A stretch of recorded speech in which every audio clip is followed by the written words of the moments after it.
Like that. Do you want to keep drinking and die that way? I have to respect that choice. Let me play my part. Check 2, hey. Like, is that real? Did that happen? Like, The structure of your brain actually changes. and do you still feel that every day? And then it got time for guitars. Eating disorder, like I didn't want to die, tendencies. but I didn't want to live either. Helpless little girl. You gotta go in the hospital. You feel powerless. The body has a fear reaction. The opportunity to empower. No one can take away my power. I won't take myself out. Artists that are true like that, those are the ones that tend to create change.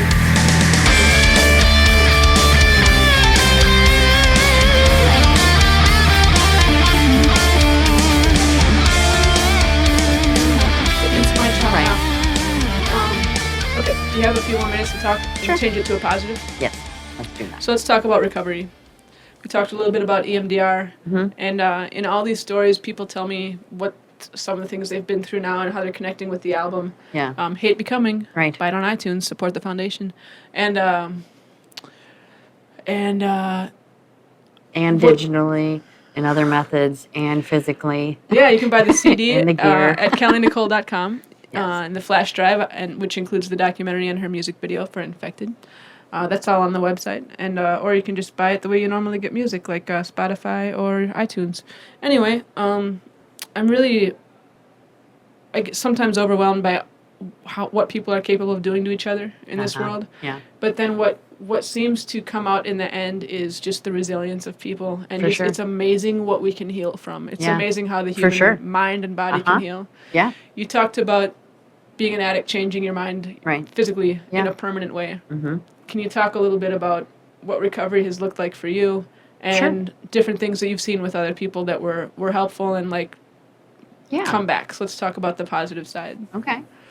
Anything you want to say. Right. So, I sort of feel like, so the things that I've, that I'm, like I earlier I'd said I'm big into is like courage, vulnerability, and strength, and like trust and that sort of stuff. So, early on, right, like my treatment place did a good job of saying, you can't, like, building me up, like, you can do this, like, you can stay sober, like that part of it, they did a really good job, right? And so there was probably, after I got out, I was still young, there was a couple of periods, right? But overall, at this point, the last time I ever used drugs was July 7th of the year 2000. So none since then, no alcohol, nothing, because that's just what I choose, right? Mm-hmm. I find a lot of value in harm reduction and all kinds of different things, right? Because we have to look at each person individually and say, is the system failing this person, or is the person failing the system? The system being treatment, counseling, therapy, all the resources that are available in the whole world. Exactly. That's the system. Yep. Okay. Is this system doing that? So I'm done on that bit. I feel like that's really important to take a look at people who, let's say, have gone to treatment 32 times. Yeah, what's failing, the addict or Right. the treatment? Yeah. Well, But to generally be the it devil's always advocate, if be- someone says, listen, this person eventually has to just say, like you said, and like so many do, I'm not going to live like this anymore. And What if they some don't have the keys to do it? That's the thing. Do we just look at certain people in the population and say this person can't be well? Right. That's What's the sad. point of But honoring, like, it's like their truth, right? Like getting to help to figure them out, right? I've had conversations with chronic alcoholics where I've had to say, listen, do you want to keep drinking and die that way? Because if you do, I have to respect that choice. Do you know what happens in that place where you can go there with a person? What? They end up finding their truth. And it ends up generally being, no, I don't want to do that. But if they're always told you can't, right? Mm-hmm. They never get to see that for themselves. So you think you found it's empowering to tell them, hey, it is a choice and you can make it. Right. But it's up to you. It's not up to me, your parents, your kids. Exactly. I'm sure you've met in your lifetime mothers or fathers who have had to say to a child, where do you want me to bury you? Because that's Yep. where you're headed. Yep. I've seen, I don't remember what it was, but I've got something in my head right now of a mother walking through a cemetery with her son saying, it might be like a movie trailer. I think it's a Sure. movie that's coming out right now, but it's real anyway. Yeah. pick a spot. Right. Where do you want to be buried? Because it looks like I'll be doing it. Mm-hmm. Is that just like shock value family bullshit, or is that something that can change a person's mind? It could. If you're being real about it, like authentic about it, not trying to shame that person or scare them. Yeah. There's a difference. Well, it's so hard. Yeah, we're trying to spin where this do you find that positively. line, yes, right? exactly. Yeah, I started positive and nowhere in the cemetery. But I always have these, like that's what my day's like all the time. Okay, recovery. Yes, that's what my day's like all the time. We always worry about when the other shoe will drop. Have you ever heard that term? Of course. But we have to realize that life has ups and it has downs, and then it has ups again, and then it has downs. Yeah. So why waste your time waiting for the shoe to drop? Because we know that it's going to go down at some point. You see what I mean? Mm-hmm. So, a lot of this has helped me as a person developing over recovery. I attend meetings like Narcotics Anonymous meetings, that sort of stuff. I've been involved in like service work and volunteer stuff. I've worked on steps. I've had sponsors. I've done that sort of thing. And then I've also gone to school and learned the mental health side of a lot of things. So I wasn't one of those people that went to school to fix myself. I already had gotten a lot of the repair work done for myself, and I went to school to further learn, right? Interesting. Because I knew that presence and being able to be there and like having presence with people and like learning about all the things that I didn't know was going to help me be able to be better for those people. So I wasn't the type of person that went to school to fix myself. I had already figured out a lot of it. Wow. Yeah. That was pretty young, though. It was. Yeah. You could say I'm an old soul. Yeah. So recovery, it looks different for many different things. When I work with people right now who struggle with eating disordered behavior or eating disorders or addiction issues or any of that stuff, I kind of feel fortunate in that I am a person that can go there with people. I can go to those places where they need to go in order to be able to see things for what they are for themselves. And you can suspend judgment. You seem to have that really natural ability to suspend judgment. You're like, this is who this person is right now. Right. And thinking they should be something else will do absolutely nothing of value. My agenda in this is not going to help them at all. No. How do you just put that aside so easily? Because some people can never get past the judgment piece. Like, hey, they're doing it to I can do it themselves. great at work. That's not to say that I do that in my personal life all the time, right? Because I'm human, but... So professionally, it's easy to put up that wall and just flip a switch. It's because I know... It's almost like whether I get it or I didn't get that, my experience in my younger days with having been in therapy and things like that, I don't know if I can't recall if I actually got that or not, or if it was shame that kept motivating me. But just like the grasping of the things that I learn and putting two and two together and being experience with clients and what I see the system, how it fails people or all kinds of different things. It's sort of like my accumulation of my experience. Helps me suspend the judgment and really be able to, some people I can just sit there and be like, okay, well, I just had an example the other day where someone said, well, previously in therapy, all they want to do is talk and they never want to give me anything. They don't give me coping skills. They want to ask me to do homework or, that sort of stuff. You said all they wanted was for you to talk, but they weren't teaching you skills? Right. Like I have this client that had said, previous therapists have never asked me to do things. Gotcha. They just wanted to talk, right? Thinking that the cognitive talk therapy was the only key. Right. And so here I am, been trying, like, hey, will you try this? Or, hey, check out this video. Or, hey, will you just whatever, right? Yeah. And they kept saying, basically, no. F you, I'm not going to do it. And so we got to the point where it's like, all right, so you see this. Here's the dichotomy. I'm just going to sit with you and your shit. And we're going to see where we go with it, right? Instead of me being like, that's probably not good for you. Like, maybe could you try this? Instead of doing that, all right, it sucks. It's fucked up. Yep. I can't even imagine, like that has to be horrible, whatever. And then finally, like, you know what? I think I'm actually going to try that. Really? But I had to go there with them. Yeah. You have to go there with people. If I were to say, what, with you and me being, you interviewing me today, where I'd want to leave it, go there with people. Let them go there. Let them see that it's okay to unveil the darkest parts of their brain or their self or their soul and that they won't be harmed for it. Right. Because that's where the healing happens.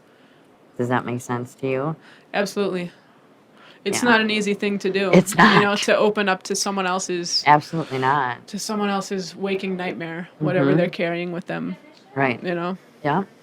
But it definitely makes sense that, like at the last event, there were some people there who said, you know, there's maybe one person in the world I can talk with about this stuff. And these are people with family, friends. Yeah. You look at their social media and be like, oh, you know, they've got the avatar up. They've got their life going and everything. But how many people can they really say, this is what it's like to be me for a day? Right. And this is what I'm feeling that I don't tell anybody. Right.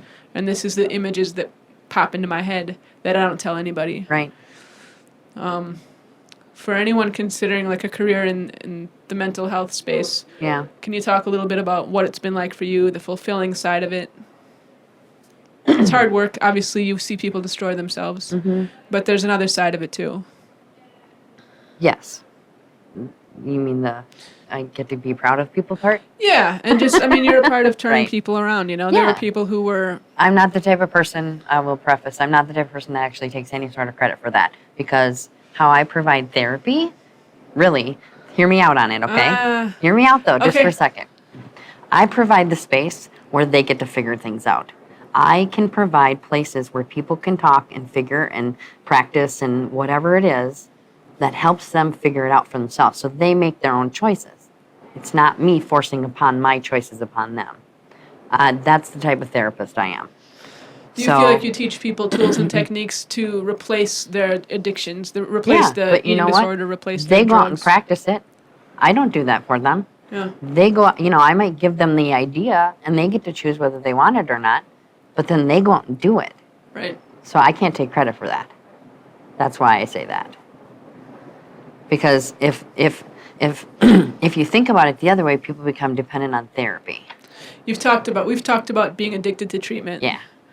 And that people can get, I don't know if it's addicted to the sense of being helped. Like, Could hey, be. I'm in this building, everyone here wants me to survive. Right. And maybe being out in the regular world, it doesn't feel like anyone gives a fuck what happens to Right. me. And you can get addicted to that feeling of being Yeah. cared about.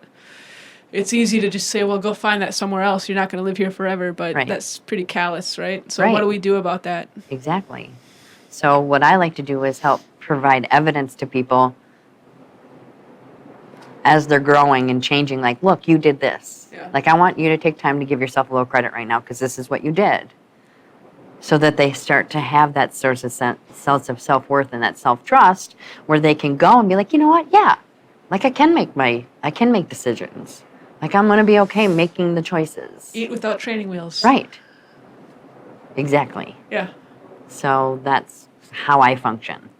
That's pretty cool. Yeah. There must be some highlights from your career so far and feeling like you've seen some Oh, yeah. people that no for one sure. thought would turn around. Oh, for sure. What does that feel like? Pretty awesome. There isn't words. There isn't words. It's more of like a felt sense, I guess you could say. Sort of like it's exciting. You can be kind of like scared for them, but you're hopeful for them. It's very like seeing somebody that, because you develop, therapy is a relationship. Absolutely. So you care about your clients, right? Like you care about them. That's where we have ethics and laws and things to help us be able to continue to be that non-biased person. Yeah. But it's a relationship. There's professional boundaries, but Yes. those people who really desperately need therapy and they don't go because they're like, well, I'm not going to have someone paid to care about me. And I'm like, it's not paid to care about you. Right. It's paid for their education to get the skills to reveal the part of yourself that's able to heal. Well, and just think about, I don't know what your experience is, but I know that if I got family members that are going through something and then I try to tell them, they don't want to hear it. No. Yeah, are you going to listen to the person who actually doesn't take your shit? Right. If you listen to them, you wouldn't be doing it anymore. Exactly. So No, I see what you're saying. Therapist, non-biased place. Like, I don't have, like, the experience. You don't need to take my word for it or not, Yeah. like, And they're in the mix. Like your friends Yeah. and family are down in the shit with you. and sometimes we and just they need can't always see clearly. people removed. Right. They can't see clearly. Right. Yeah. So, but I'm a yeah. fan of bringing them in, like, For sure. to, group there. I was in so many Absolutely. sessions with Cal every week for 3 years. I was right there. Right. I tried not to dominate it, but now and then she'd want to know my opinion about something. I'm trying For to remember, sure. like, an example of when I had anything useful to offer. was a lot of like some of what we did earlier today. Like Yeah. she'd be hard on herself, and I'd be like, "No, Kel, that's not you. That was what was done to you. Right. That we're trying to heal. That was what She couldn't see the difference between her behavior and things that were done to her. She would hate herself for you're things bringing- that were done to her. You're bringing up something super And important. I hated that. I was like, I Yeah. talked about the last 3 days of her life and how I wanted to undo that sense of Right. hating herself for what other people did to her because you feel gross afterwards. Right. Do you know that a lot of the times, and I don't know if this is a general thing or not, but it seems like the experience I have with people when they've come to me, if they have like an eating disorder or they struggle with addiction, is that people don't put effort into trying to separate themselves from it. So if they don't try and pull, like, so you saying, that was really important. That was really, I just want to touch on that because that was actually big.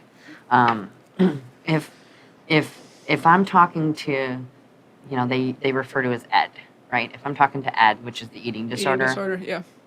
If I'm talking to Ed, then I'm talking to you at the same time, right? If you're the one that has Ed, okay? Yeah. But if you think about it, there's a sense of separation in there because Ed, we try to like make it look like it's another person or another entity or something else because if I can pull it off of me, then I don't have to identify with it as me. Wow. So that's pretty huge in being able to help a person sort of like see like they get lost in like what's Ed thoughts and what's Carmen thoughts, right? What is the difference? Who am I in here? And when we do something and we shame ourselves so bad, we're convinced that we need Ed. We convince ourselves that we need Ed to survive because that's the only thing that hasn't judged us yet. That's the only thing that doesn't worry about what we're going to do or how we're going to do it. It just wants us to survive. So we identify with it, Ed. So that's where a self-destructive eating disorder can feel like the safest place in the world. Exactly. Wow. Yeah. So I just wanted to. No, that's amazing. For me, it was the easiest thing about trying to be supportive to her is that it was so obvious to see what was the disorder and what was her because it was so stark. Yeah. Like it's 4 a.m. and I go downstairs. I'm like, Kel, are you coming to bed? And she's like, I think my body needs food. I don't know what to do. I was like, okay. She's trying to eat. This is something to encourage, even though it's 4 a.m. and it would be nice if she was asleep. But we go to the kitchen and we open up the freezer. And I said, well, you do great with these Indian foods. I'm always really proud of you. One of these Indian frozens. And she was not kidding. And she looked at me and said, that's emergency food. That's for emergencies only. And she was dead ass serious as a heart attack. And I paused because I was like, is she really joking at 4 a.m? I'm like, Right. I'm tired. I looked at her face. She wasn't kidding. Right. She thought she wasn't allowed to eat that. Right. And so when you have such stark differences, she's acting as a normal person. Yep. She's acting as actually a very high-functioning, highly intelligent person who can figure out and learn anything by herself. Right. At the drop of a hat, she knows how it works. Yeah. And knows how to make it better and knows how she'd improve it, just like that. Right. But she doesn't know she's allowed to eat that I know. palak paneer in the freezer. Mm-hmm. And that's when I had to stop and be like, Ed tells her he can't. She can't. yeah. I was Yeah. like, okay, Teresa, that's just a part of her mind that actively wants her dead. Right. You need to separate that out and not make her feel stupid. Right. Because, for someone who It'd could be do ea- everything she could do to get dominated by an English Right. muffin, it's humiliating. Right. It'd been so easy for you to say, haha, you're crazy. You can eat that Yeah. whenever you want. And I just paused and I said, baby, you can eat anything in this house anytime you want. There's no Right. such thing as emergency food. And she Right. looked like I was telling her that the sun wasn't coming up tomorrow. Right. I said, there's no such thing. Like, look me in the eyes right now. There's no such thing as emergency food. Anything you want, you can eat anytime you want. Mm-hmm. And that was really, really, I could see in her mind she was just battling Right. Because you could Battling. see Ed in that. easily. Yeah. I didn't find it hard. I'm guessing there's a lot of family dynamics where they don't differentiate and they treat the person who has an eating disorder like they're an irritation. Right. And I feel for them. So, yeah, I think that's good that you mentioned differentiating between the disorder and the person because I feel bad for families out there where they're having a hard time drawing that line. Yeah. And for me, it was just she would say something that made absolutely no sense and it would clink in my head right away like, oh, okay, that's a part of her mind that wants her dead. Yeah. That's your enemy, Right. So, just remind everybody that when it didn't make sense in your mind, that was a red flag to saying that Ed was there or whatever the addiction is there. If Yeah. it doesn't make sense in your mind, yep. the person who doesn't struggle with the addiction, that's where the addiction thrives. When the person stops making sense. Right. Yeah. That's powerful. All I can do is look back and hope I handle those things well. I think you can only do so much. You know, I'll always. That's right. I don't know if we really save each other. I don't know if I thought I was going to save her, but I thought we would have more time. Definitely. People say that they think that she had a little more time because she was eating so well while we were hanging out. It's a nice thought, I guess. But all you can say at the end of this conversation is just, you know, understand that there's the person and there's the illness inside their mind, and treasure the person and battle the illness at their side. Yeah. Try to differentiate. And if you can't tell, I guess that's the time to sit down and talk about it, right? That's right. If you can't tell, then search. Right. Because it's not always black and white and Be obvious curious, answers. ask questions, try and understand. If you can't, then find someone else who can't, you know? Yeah. Yeah. Like, ask the person, what is the most frustrating thing about this disorder that you don't feel like you can tell anyone, and I'm not going to laugh at you? Because you'd be surprised what they might say. Yeah. Kelly used to think her food smelled like fish. I would bring her a bowl of, like, Cinnamon Toast Crunch, and she'd make this face, and I'd be like, okay, she's embarrassed about something. I say, what is it? You know, it's no big deal, it's just me here. And she said, baby, I'm so sorry. Can you please smell this and tell me it's not fish? I know it isn't, but can you just please do it? I said, of course. And I smelled it. I would really do it. Right. And hand it back to her, say, it's not fish, it's cereal. I just made it for you. Right. And she'd eat it. Like, that's... Yeah. Can you imagine saying that to someone you're I know. casually having, like, a business lunch Absolutely. with? Right. Pardon me, sir. Right. It's so much of these mental disorders are, like, the humiliation is the part that kills you. Yeah. You know? You It's don't the want to tell glasses you're anyone. looking through. It's the lens Oh. you're seeing, Yeah. right? Well, I think this has been an amazing conversation. I'm so grateful to have you hang out with me for an hour. Well, I appreciate you inviting me. Of course. Sure. Thanks for following along with the foundation. I always ask people one final question. Okay. Do you believe music can change the world? Absolutely. Duh. I'm just kidding. There's my poll No doubt. quote. Awesome. Awesome. You're a big fan of the arts, a big fan of creativity as a healing force. For sure. Yeah. Yeah. Absolutely. Has been in your life? Oh, yeah. Music is excuse me, allergies keep happening. Every day I wake up with a different song in my head, and that kind of helps me go, I wonder why I woke up with that one today. Gives you something to think about. Uh-huh. Awesome. Well, I'm going to hit stop. Thank you so much. This has been awesome. Did you feel like you got everything you wanted out of it? For sure. All right. How about you? Yeah. This is like 6 months of content. No, I'm just kidding. I'm going to have to rename the podcast. Shit. That was a good place to stop. Oh, shit. Get the music behind the mission. Hate Becoming by Kelly Nicole on iTunes and Spotify. If you guys haven't checked out the merch table, Join the movement. buy the album. Get your Kelly Nicole band merch and donate what you can at kellynicolefoundation.org. Amplify!